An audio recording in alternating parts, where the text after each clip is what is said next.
Hola, ¿qué tal? Bienvenidos a la Coordinadora Republicana. Mi nombre es José Mario Azalde. Gracias por seguirnos. Luego del resultado electoral, bueno, preliminar, pero al parecer ya con una clara tendencia del día domingo, hoy día he invitado a dos buenos amigos, al doctor Renato Lazo, abogado especialista en Derecho Energético, y al empresario Carlos San Román, vinculado al tema de recursos humanos. Ambos notables hijos de Arequipa, hijos del volcán, y que seguramente tienen una posición bastante clara con respecto a los resultados de estas elecciones, ¿no? Gracias por aceptar la invitación, Renato y Carlos. Gracias a ti, José Mario. Gracias, Mario. Bien. A ver, empezamos por Carlos, ¿de acuerdo? Porque siempre empiezo por Renato y creo que vamos a cederle esta vez la palabra a mi querido Carlos San Román. Carlos, a ver, tratemos de ser lo más breve posibles para no aburrir a la gente. ¿Cuál es tu lectura acerca del resultado electoral del día de ayer? Preliminar, ¿no? Porque todavía no hay un resultado, digamos, definitivo, ¿no? Aún no han sido las actas contabilizadas al 100%, pero creo que ya se avisora una tendencia. ¿Cuál es tu lectura? Sí, bueno, creo que la suerte ya está echada, ¿no? Pero, a ver, la lectura es por un lado sorpresiva, pero también por otro lado, si ya lo vemos en el cortísimo plazo de la última semana y las personas que somos privilegiadas en tener la información de las encuestas reales, que son justamente esas de los últimos días, ¿no? Cuando faltan 2, 3 días, esas son las únicas encuestas que valen. Todas las de atrás, en todo caso, son de tendencia. Yo te decía que sorprendido de cara a lo que ha pasado en todo este recorrido, ¿no? Muy extraño, apareció un ganador que nadie veía hace 15 días, en fin, lo que ya hemos visto. Sin embargo, en los últimos 3 o 4 días ya se veía y no sé si con la pareja que va a tener para la segunda vuelta, pero ya era claro. Lo importante aquí es que no todos tenemos acceso a esa información, entonces la gente probablemente ha estado ciega de ese riesgo, y digo un riesgo porque seguramente lo vamos a comentar después. Es un riesgo lo que sucede, lo que podría suceder. Brevemente, Carlos, si tú crees que estas encuestas, que al parecer no han sido tan precisas y no sabemos si eso ha sido, digamos, doloso o culposo en lenguaje jurídico, ¿tú crees que eso de alguna manera influyó? Al parecer no, porque arrojó algo completamente distinto, ¿no? Sinceramente creo que no, porque las personas que estamos pendientes de las encuestas y las que vemos el periódico, los medios, te aseguro que somos una minoría. Y de hecho, quienes votan por el candidato que ha ganado, que finalmente va a tener 15% o 18% de votos emitidos, te aseguro que no tienen ningún tipo de interés, ni están pendientes de las encuestas, de las tendencias, ni lo miran. Podría haber una mala intención, sí, es probable, puede ser, se habla mucho de eso, pero honestamente creo que no marca una tendencia en ese sentido, no creo que haga cambiar los votos o no. Sí, al final, pero muy tarde y con mucha desconfianza además. Hace 7 días sacaron una encuesta del diario El Comercio y no figuraba el señor Castillo dentro de los 6 primeros. No, es más, casi figuraba yo, que ni he participado. O sea, Tenías más opciones en la colonia tenía arequipeña. más opciones yo que Castillo. Sí, bueno, si es que uno desmenuza y se va hasta el último lugar de la encuesta y analizas las últimas, de los últimos 15 días un poco más, ya veías que subía. De la nada al medio, del medio al 2, del 2 al 3, lo pasó a Guzmán, o sea, ya se veía. Si tú analizas la tendencia, aparecía, pero igual nadie le hacía caso. Puntualmente, ¿cuál crees tú que es el gran perdedor de esta elección del día domingo? No me digas el pueblo peruano. O sea, sí, un perdedor de carne y huesos. De carne y hueso. Creo que quienes han perdido, sin duda, son Verónica Mendoza y Johnny Lescano, ¿no? Pero yo te diría que más Verónica Mendoza, porque en teoría comparten un poco o están más cercanos Verónica Mendoza del señor Castillo, a pesar que yo a veces la veo a Verónica Mendoza, la compara con Castillo, y Verónica Mendoza podría ser casi Bolsonaro, comparado con lo que podría ser este señor Castillo en el Perú en los próximos 5 años, ¿no? Claro, Verónica Mendoza sería, ya se intrudó, ¿no? Una cosa así, ¿no? Sí, sí, sí, o Una sea, cosa media liberal, folclórica, socialistoide, pero sin duda, sabiendo que Verónica Mendoza era un riesgo gigante para el país, cuando la comparas con este personaje, yo creo que hay una distancia, ¿no? bien, Tremenda. gracias. Mi estimado Renato Lazo, ¿cuál es tu lectura? Espero que no sea apocalíptica. Todavía debes creer en el Perú y sus posibilidades de ser potencia, como decía el señor López Aliaga, ¿no?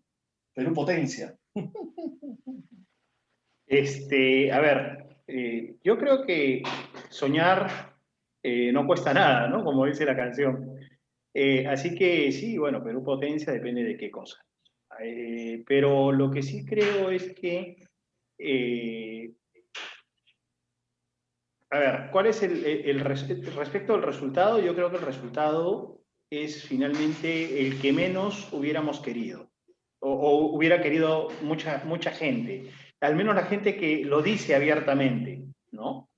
Tener que decidir en la segunda vuelta entre Fujimori y Pedro Castillo es una decisión tan compleja y quizás más que aquella que se tuvo hace algunos años cuando había que decidir entre Alan o Ollanta, si no me equivoco, ¿no? Ahora no lo hizo tan mal tampoco, ¿ah? O sea, No, felizmente no lo hizo tan mal. Ojo, yo no estoy yendo al resultado, estoy yendo al momento de ese voto, ¿no? Porque yo recuerdo, por ejemplo, Jaime Bailey decía, ¿no? Que había que decidir, no me acuerdo si lo dijo de esta manera exactamente, pero creo que decía que era como decidir entre el cáncer y el SIDA, o algo por el estilo, usó Bailey, ¿no?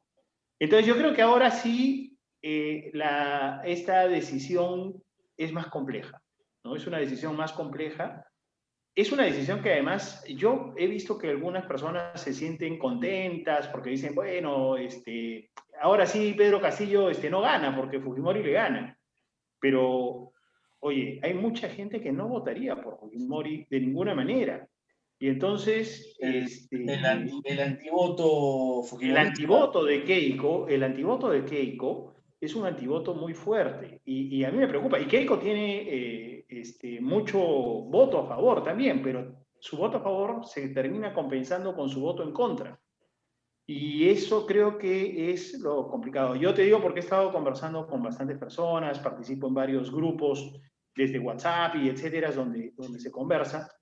Y hay mucha gente que ve con preocupación y que te dice abiertamente, yo no voy a votar por tal o no voy a votar por el otro, para no decir nombres, ¿no? Entonces el asunto no es tan sencillo, creo yo, sobre todo para quienes creemos en el mercado, ¿no? Porque si queremos conservar el mercado, vamos a tener que convencer a nuestros amigos, a nuestras familias, de que voten por aquella persona que no hubieran votado en ningún caso, pero que no les queda otra, ¿no? Esa creo que es Bueno, mi pero lectura. también las libertades civiles, porque Castillo no solamente es un socialista con visión estatista, sino también es un conservador moral, ¿no? Y eso eh, digamos, porque no necesariamente es lo que necesitamos como país en el sentido de existe, digamos, todo un reconocimiento de sectores de la población históricamente excluidos, minorías sexuales, etcétera, etcétera. Y claro, no se trata de hacer un lobby, como dicen, el lobby gay, etcétera, pero sí, digamos, hay un tema de reconocimiento de derechos que se supone que tendría que ir en progreso, ¿no? No en retroceso, ¿no? Al menos yo lo veo de esa manera, no sé cómo lo ves tú, ¿no? Sí, pero ¿sabes qué pasa? Que finalmente el Perú es un país que nos guste o no, es conservador, ¿no? Y entonces creo yo que la prensa y algunos sectores políticos, económicos, nacionales e internacionales han estado empujando una idea que no necesariamente es la idea que el Perú quiere. Y creo que se demuestra con lo que justamente mencionaba Carlos, La gran perdedora de estas elecciones para mí es Verónica Mendoza y Julio Guzmán, que curiosamente son quienes sostienen y promueven este cambio social, ¿no? Que es pues el que enarbola la izquierda moderna, ¿no? La izquierda moderna en el mundo. Entonces, yo pensaría que al ser ellos estos claros perdedores, son claramente los perdedores, yo creo que Verónica nunca más debería postular, ya quizás pueda ser delegada del colegio de alguno de sus hijos, si es que los tiene, pero nada más, qué malo, ¿no? Renato. Qué No, perverso. perdóname, prefiero ser claro porque yo le recomendaría que nunca más se presente. Yo, bueno, pensaba lo mismo si es que Keiko no pasaba esta vez, pero si no gana, mira, no basta con postular, pues, ¿no? Hay que ganar elecciones. O sea, ese es el gran desafío. Y como decía, finalmente, creo que el Perú ha mostrado una clara tendencia hacia ese conservadurismo, tanto con el voto hacia Pedro Castillo, que va por el conservadurismo de izquierda, como el voto hacia Rafael López Aliaga, que va por el conservadurismo de derecha, ¿no? Entonces, es un voto importante, ¿no? No es poca cosa, por lo menos un tercio de la población tú la tienes hacia ese sector con claridad. El otro, no lo sé, ¿no? El otro ya se mueve por muchas cosas. Vamos a hacer un esfuerzo de hacer hacer futurología, ¿sí? A ver, y te propongo, Carlos, que contigo ensayemos algo que podría ser, digamos, interesante en el plano de la ficción, pero esperemos que no ocurra en la realidad, que el señor Pedro Castillo gane. ¿Tú crees que el señor Castillo pueda aplicar las políticas populistas de la izquierda sudamericana, ¿no? De la patria grande, que ya lo han dicho, ¿no? Con un Estado en crisis sanitaria, con un Estado, digamos, que no puede llegar a atender a toda la población, un Estado que no tiene en este momento los ingresos que posibilitaron en su momento el proyecto chavista, ¿no? Con las ingentes cantidades de dinero que llegaban por los precios del petróleo, ¿no? O como pasó en Argentina de Néstor, antes de Cristina, con la soja, ¿no? O como pasó en Bolivia con el tema del gas, es decir, había una cantidad de dinero importante que hacía sostenible el proyecto populista y que podía ser una oportunidad perdida para el país, pero al menos sabían de dónde venían los recursos, ¿no? Los recursos para políticas populistas que no eran sostenibles en el tiempo, ¿no? Y que luego, digamos, causaron endeudamiento y finalmente crisis política, devaluación, inflación, emisión inorgánica. Bueno, ya sabemos cómo es todo el ciclo, ¿no? Pero en un hipotético gobierno del señor Castillo, ¿tú crees que él tendría la caja para poder realizar un proyecto populista de este tipo? Sí, ¿sabes por qué? Pues si no la tiene, la va a generar.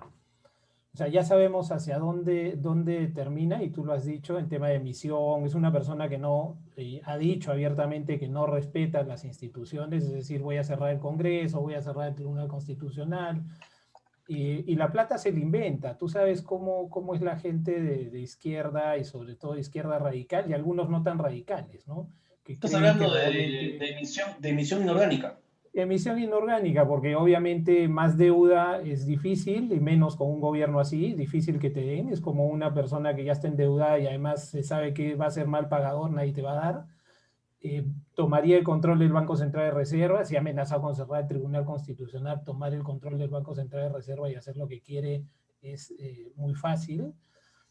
Pero yo lo que diría es que la diferencia con estos otros casos que estás comentando, Argentina, Venezuela, que tenían el petróleo, tenían la caja, en fin, todo, es simplemente el tiempo en el que dure el sueño. O sea, a Venezuela se le acabó la plata en varios años, ¿no? No sé, en 5, 10, ya no sé ni cuántos, o 15. Pero a nosotros se nos acaba pues en 2, 3 meses, ¿no? Pero ahí sin duda entraría ya a tallar temas más agresivos de emisión y ese tipo de cosas. Entonces, ¿qué sucedería? Creo yo, futurología, tal como tú dices. Todo va a depender, y fíjate, y es algo con lo que normalmente no me meto, pero todo va a depender de la actuación de las Fuerzas Armadas. Ahí sí. Porque querer tumbarse el Tribunal Constitucional abiertamente, como han amenazado tanto el señor Castillo como el señor Cerrón, cerrar el Congreso si es que el Congreso no acepta hacer una constituyente, si es que eso sucede, las Fuerzas Armadas tendrían que decir, oye, espérense un momentito, ¿a quién le hago caso? ¿Qué está pasando acá? Viene un presidente a hacer de este país y de las instituciones lo que da la gana. Si es que el pueblo no va a salir, porque probablemente no lo haga, cierra el Congreso, poniéndonos en ese caso, y cierra el Tribunal Constitucional, dime qué otra salida hay. O sea, yo no soy pro, o sea, nunca se me ocurriría estar a favor de un golpe de Estado, nunca en la vida, ¿no? Pero yo no sé qué pasaría, o sea, siento que ahí la salvación sería, oye, por favor, alguien que nos ayude. Las fuerzas Permíteme agregar, y disculpen que me entrometa, pero creo que es Pero bien eso, interesante. Renato, quería hacerte la consulta a ti, justamente con respecto a eso. O sea, legalmente sabemos que no puede hacer eso, se debe convocar a una asamblea constituyente o un plebiscito. Y además, tengo entendido que en materia de derechos humanos, no podemos, digamos, no hay una involución, o sea, no podemos, sería, digamos, además de las consecuencias que traería, digamos, para la protección de los derechos humanos y de los derechos fundamentales, etcétera, etcétera, o sea, no se puede ir en contra del progreso que ha tenido el reconocimiento en materia de derechos humanos. Pero los ejemplos están, ¿ah? Pero claro, así es. O sea, Ahí la está el teoría es ejemplo de una Venezuela. y la práctica es otra. Sí, claro. Totalmente. O sea, mira, José Mario, yo te digo una cosa. ¿Qué lección podemos sacar de la época en que estuvo Vizcarra y de cuando finalmente entra Merino, sale Merino y entra Sagasti? O sea, a ver, para Pedro Castillo y para quien quiera, es lo mismo. Simplemente tú agarras, comienzas a dar bonos, ¿sí? Das bonos un mes, 2 meses y la gente te ama. Y si tú les dices, párense y hagan X y me tiro el Tribunal Constitucional y me tiro al Banco de Central y no sé qué, y simplemente digo que ellos son los malos, con esos bonos la gente me aplaude con los pies, ¿sí? Entonces, olvídate, eso no existe. Y por otro lado, de que no se puede involucionar en derechos, eso es teoría pura. ¿Sabes qué? Nadie va, o sea, a ver, no pasó con Venezuela, ¿sí? Nadie va a venir a decirnos que no se puede hacer eso, me refiero a nadie del exterior, porque no van a querer meterse, ¿sí? Entonces, si el pueblo peruano, pensémoslo así, está aplaudiendo con los pies las medidas que se están dando, sencillamente nadie se va a meter. Nadie se va a meter. Entonces, ahora, yo no estaría tan seguro de que solamente le duren 2 meses, ¿eh? O 3 meses. Yo creo que hay de dónde sacar dinero por más tiempo, dinero que por supuesto va a ser mal utilizado, dinero que nos va a dejar en deuda interna, externa, dinero que va a hipotecar el futuro de nuestros hijos, nietos y más, pero que se puede, se puede. Antes de pasar contigo para hacer la proyección en el caso de un futuro gobierno de Keiko, Carlos, ¿y tú crees que se atreva a tocar la minería? ¿Crees que se atreva a nacionalizar las empresas mineras? Nuevamente no tengo duda alguna. O sea, esta es una persona, no solo él, sino Cerrón sobre todo, que tienen clarísimo hacia dónde van. O sea, es la ideología absolutamente fracasada. Pero no notas que entre Cerrón y Castillo hay de repente no grandes diferencias ideológicas, pero sí, digamos, de Cerrón una visión mucho más ideologizada y de Castillo, que ha sido sindicalista y es un negociador, es un político, es un político que viene de las canteras del sindicalismo. ¿No notas que es un político más bien que tiene, digamos, la habilidad de poder negociar? Es decir, si queremos compararlo con la Revolución Rusa, ¿no?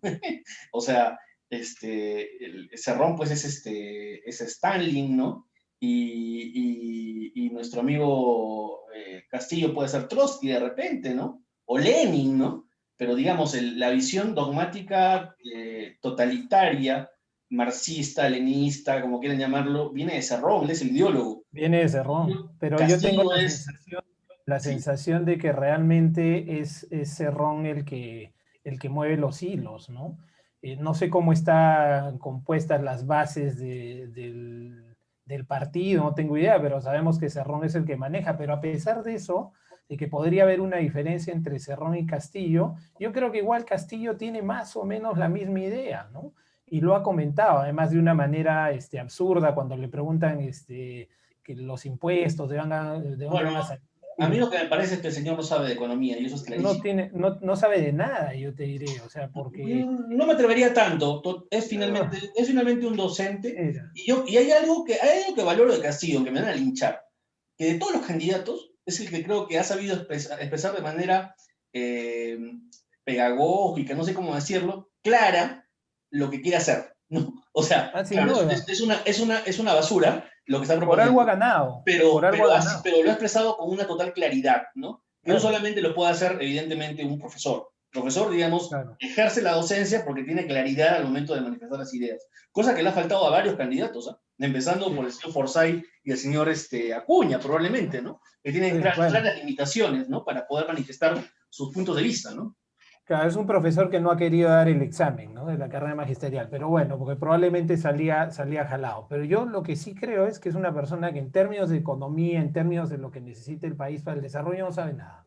O sea, son personas absolutamente ideologizadas. Entonces, el tema de estatización o nacionalización o la palabra que le quieran poner a minería, a hidrocarburos, a energía, a agro, porque también ha hablado del agro, al tema de logística, es decir, aeropuertos, puertos, está en el plan. Y a esta gente no los van a parar. Entonces, el Carlos, riesgo una última reflexión en ese sentido. Tú comentaste en algún momento que has leído todos los planes de gobierno de los candidatos. menos el suyo. No has leído Recién, hoy día, y tú leíste el de Humala, de la gran transformación. el de Humala, la gran transformación, sí, o sea, no, perdón, la hoja de ruta la leí, la Ah, gran no, no, no, transformación ni la no. vi. Sí, la gran transformación, para ser honesto, y creo que esta de acá es mucho más drástica, por lo que recuerdo, que no la leí, mucho más drástica, y hay un detalle, qué bien que lo comentes. Yo no creo que en esta segunda vuelta haya una hoja de ruta. No, no, no. Ellos han dicho que no. Ellos han No dicho va a que no haber, va a haber hoja de no va a ruta. haber. No, no va a Más haber. bien, lo que podría haber es Keiko yendo un poco más al centro, porque ahora quien tiene que actuar de manera inteligente es Keiko para poder ganar la elección, sin duda. Y va a tener que... Justamente el antivoto fujimorista, y ahí paso, discúlpame Carlos, paso a Renato, creo que se caracteriza porque es un rechazo a esta soberbia del fujimorismo tradicional, Sin duda. de crear un discurso donde ellos son pues, los ganadores en la guerra contra el terrorismo, que recuperaron la democracia y el crecimiento económico gracias a las bases que Y puso. ya pasó mucho tiempo. Ajá. Entonces, ese discurso tenía que cambiarlo. Renato, un Cambiar. eventual gobierno de la señora Keiko Fujimori, ¿qué nos podría pasar como país? ¿Cómo lo ves? Futurología. A Futurología. ver, antes de responderte esto, quiero comentar algo vinculado con lo que recién estaban mencionando acerca de Pedro Castillo, que tú lo dijiste bien, ¿no? Pedro Castillo ha sabido transmitir qué cosa es lo que él quiere hacer. Ha sido muy claro, muy directo. Y ahí creo que lo que no podemos dejar de observar es que la población que ha votado por él ha escuchado un mensaje con claridad y ha votado por ese mensaje, ¿correcto? Entonces, no podemos negar que la población, que ese segmento de la población, quiere un cambio. Y creo que esa es la parte más importante del mensaje que nos debe dar estas elecciones. La gente, sobre todo en el resto del país, busca un cambio. Si tú revisas cómo ha quedado en el país las elecciones, o sea, en el país, Pedro Castillo ha ganado en todo lado, menos en Lima, y ni siquiera en Lima departamento. Sí, O sea, sí. y en un par de departamentos más, Sí, ¿no? yo hice el mapa, perdón por lo que voy a decir, perdón por sus oídos sensibles y virginales, pero el mapa del Perú parece ahora parece un pene, ¿no? O sea, el sur parecen los testículos y el falo vendría a ser toda la sierra central, ¿no? Central. Básicamente ese es el voto, digamos, del señor Pero Castillo. también, pero también en algunas partes del norte, porque no es que solamente el sur ha votado por él. O sea, yo creo que El sur en bloque, pero digamos, el sur en bloque. Y el ¿Sí? resto de la sierra hasta acá. Sierra Central. Así es, Sierra Central. ¿no? Entonces, ese ¿Qué ha es el mensaje. perdón, Renato, y que ha sido el lugar donde él ha hecho un trabajo político de base? Él se ha dado la molestia de ir pueblo por pueblo. A caballo. Y ojo, y hay una cosa más que también lo he escuchado hoy y también les consulto a ustedes, y ya también para ir terminando, porque lamentablemente el tiempo es bastante corto, pero muchos me dijeron hoy día, oye, pero tú no te has dado cuenta que él ha llegado a los lugares donde la gente va a ir a votar, porque mucha gente en las zonas urbanas ha preferido no ir a votar, zonas clase media alta, ha preferido no ir a votar y pagar su multa por el tema del COVID. Pero este señor ha ido a los lugares donde la gente sí va y va sin miedo. O sea, más bien no le dan tanta importancia al tema del contagio y han ido, digamos, de manera, no sé si describirlo de manera masiva, pero sí ha habido un importante número de votantes en estos lugares. O sea, realmente han ido a votar para manifestar con el voto una posición política, cosa que no ha ocurrido en otros lugares, sino, nuevamente, mira el mapa y mira Lima y mira la parte costera, ¿no? Donde sí hay un voto que no es necesariamente de izquierda. Está dividido entre el señor López Aliaga, el señor Acuña, la señora Fujimori, ¿no? Pero la parte norte, la parte costera del norte del Perú, no ha votado por la izquierda. Y que, digamos, se podría decir que es la parte más desarrollada, ¿no? Digamos, del país, las ciudades costeras, digo, ¿no? Yo diría la zona menos olvidada, ¿no? O la zona menos olvidada. Sí, sí, claro. Porque lamentablemente en el Perú, cuando queremos decidir algo, normalmente siempre se decide que eso se tiene que hacer en Lima. Y mira, yo te cuento, a ver, más cosas que hay que tener en cuenta y que creo que son el mensaje que debemos recibir. Por ejemplo, hoy día yo recibí un mensaje que me decía que si era mayor de 60 años, que no lo soy, podía inscribirme para la vacunación, porque estoy en Miraflores, ¿sí? En Miraflores, Lima. Oye, mayores de 60 años. Mi padre tiene 90 y todavía no lo vacunan en Arequipa, ¿no? Entonces, te das cuenta de que todo se mide solamente en base a Lima. ¿Por qué los noticieros solamente muestran lo que sucede en Lima y no lo que sucede en el resto del país? ¿Por qué esa prensa que es comprada finalmente, que es vendida, que se vende, es la prensa de Lima, que es la que recibe esas subvenciones, entre comillas, ¿no? Entonces, ahí está el problema y yo creo que ese es el mensaje que debemos recibir, sea Pedro Castillo que gane o no gane en la segunda vuelta. Y tú me hiciste una pregunta, José Mario. Ahora sí, la pregunta. ¿Cómo ves un eventual gobierno de Keiko Fujimori? Mira, yo creo que el gobierno de Keiko Fujimori, si Keiko le gana a Keiko... Descartemos el tema de cómo gana. Por eso, pero si Keiko le gana a Keiko, porque para mí el problema de Keiko es ella misma, ¿sí? Su egoísmo, su envidia, su mezquindad, son las que nos han conducido a lo que estamos hoy día, ¿correcto? Y entonces, si ella le logra ganar a Keiko, yo creo que ella tiene la oportunidad de limpiar para siempre, o por muy buen tiempo, el apellido Fujimori, ¿sí? Y hacer un buen gobierno, con muchas dificultades, ¿eh? Porque no tiene el legislativo en mayoría, pero ahí va a tener a los parlamentarios de Renovación, a los parlamentarios de Soto y algunos otros de Acuña, que van a sumar a favor del mercado, ¿no? Pero creo que fue un gesto bueno, al menos yo lo veo así, antes de saber los resultados, digamos, o las proyecciones, el salir a decir de que sea cual sea el escenario, ella quería apoyar a De Soto o trabajar con él, ¿no? Eso me parece que fue... Sí. A ella marcó, creo... Ahí yo vi una Keiko diferente, ¿no? Menos soberbia. Se nota una Keiko diferente, pero el tema es si es que ese cambio es un cambio en las raíces o es un cambio en la estructura, en lo que uno ve fisonómico. La historia le ha dado la posibilidad de, si tiene, digamos, grandeza, ¿no? Grandeza moral y política, poder reivindicar, como tú dices, el nombre de su familia, ¿no? Exacto. Como la historia le dio también a Alan García una segunda oportunidad, ¿no? Y creo yo que si García gana, ¿no? O ganó en ese momento, fue porque también tuvo gestos de grandeza, ¿no? De acercarse a la oposición, de plantear un gobierno de base ancha, ¿no? y que si no lo hacía de esa manera tampoco ganaba. Entonces, volvamos a lo mismo, o sea, Keiko va a necesitar reinventarse y va a necesitar tener una legitimidad que no la tiene el fujimorismo solo. Va a tener que ganarse una legitimidad convocando a otras personas y haciendo un gobierno. Va a tener, en otras palabras, que compartir el poder, si queremos hablar en crudo. Va a tener que compartir el poder. Y va a tener que compartir el poder con eventuales aliados, potenciales aliados, que vendrían a ser, creo, Renovación Popular y el partido del señor Avanza País. Avanza País. País. Del señor. Ajá. Y Acuña también, ¿no? Ellos tendrían que darle el soporte. Ahora, por otro lado, y con eso también termino y les pido que puedan responder en un minuto, perdón, yo sé que es un poco difícil, pero les pido en un minuto.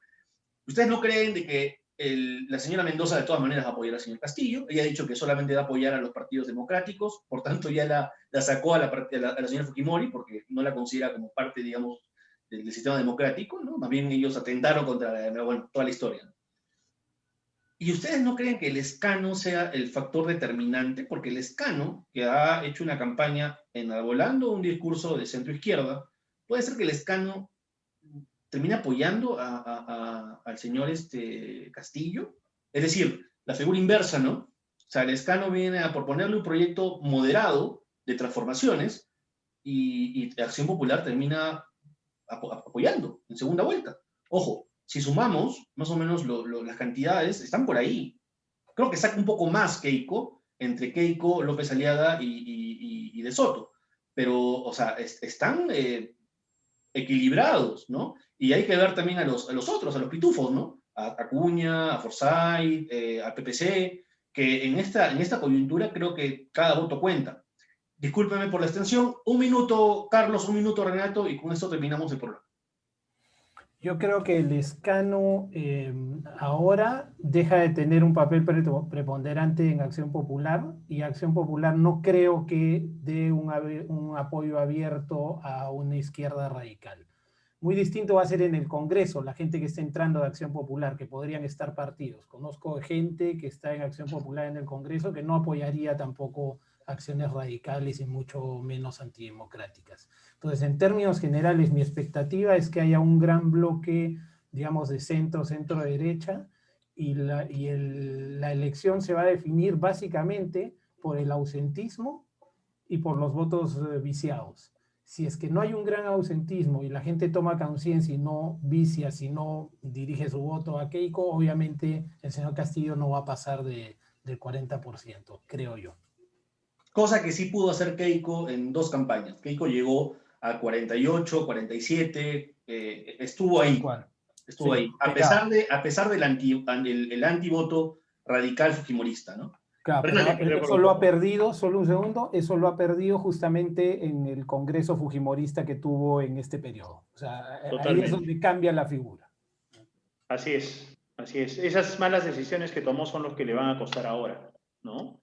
Nada más, algo corto para cumplir con tu tiempo, José Mario. Yo creo que Pedro Castillo también va a acercarse hacia el centro. Yo creo que va a disminuir su radicalismo en esta segunda vuelta en su mensaje, estratégicamente.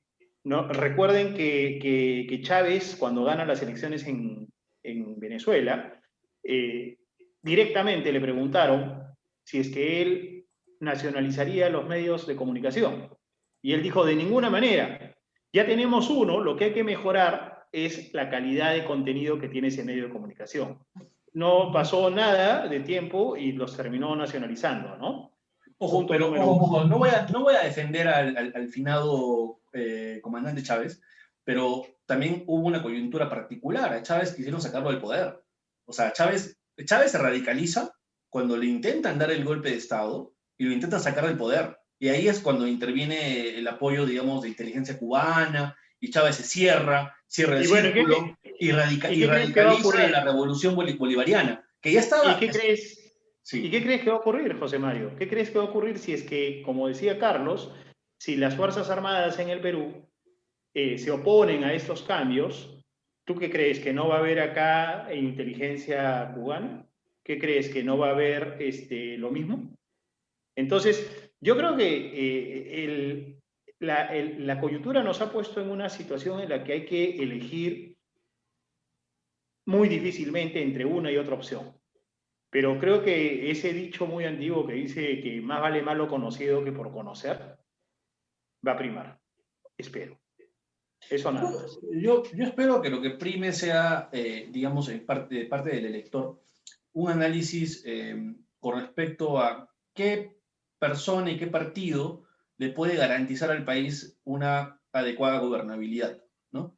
Yo creo que ya es el momento de dejar de pensar desde el punto de vista partidario y formar, como yo había dicho en algún momento en otro espacio, pensar en gobiernos de coalición nacional, un gobierno de unidad nacional, ¿no?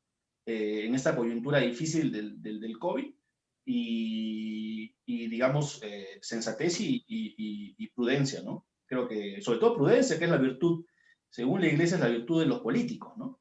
Prudencia al momento de poder, digamos, iniciar cambios que pongan en peligro lo poquito que tal vez hemos ganado, ¿no? A nivel de fortalecimiento institucional, en una democracia precaria, somos una democracia precaria, pero al menos somos una democracia, y también con respecto a lo que es el desarrollo económico, ¿no? Es un modelo que, imperfecto, creo que no llega a ser una economía de mercado, somos un Estado mercantilista, creo que acá no hubo economía de mercado, los mismos fujimoristas fueron los que implantaron el Estado mercantilista, y las consecuencias las estamos viviendo ahora. Entonces, echar la culpa al liberalismo o al neoliberalismo o a la economía de mercado de los problemas que tenemos ahora es un error. Es un grave error. Es un grave error. Y eso creo que hay que defenderlo. Hay que defenderlo por una cuestión de honestidad intelectual y también porque sería ir en contra de lo que realmente ha ocurrido. Acá ha habido un Estado mercantilista y evidentemente es un Estado que ahora, y son un grupo de empresas que ahora han sido sancionadas históricamente, ¿no? Históricamente, y lamentablemente las consecuencias las pagamos nosotros, la clase media baja, la clase media alta. La clase media siempre es la que termina pagando los platos rotos de las malas decisiones que toman los grupos de poder. Bien, espero que podamos continuar conversando en un próximo programa. Han quedado muchos temas en el aire. Les agradezco nuevamente, Renato y Carlos, por estar ayudándonos en esta reflexión que es necesaria, ¿no? Para que la población pueda tomar una decisión pensando, creo, fundamentalmente en el país, ¿no? Fundamentalmente en el país y en el país en el cual queremos vivir. Porque si la gente ya tomó la decisión de irse, bueno, ya es una cuestión inevitable, ¿no? Pero al menos lo que nos vamos a quedar, o pensamos quedarnos, o queremos quedarnos, pensemos en qué país queremos vivir, ¿no? Y creo que esa es una gran pregunta que todos tenemos que hacer. Les agradezco mucho a los dos. Gracias, y espero nuevamente volver a estar juntos. Cuídense mucho, cuiden a sus familias. Les mando un fuerte abrazo. Adiós. Gracias.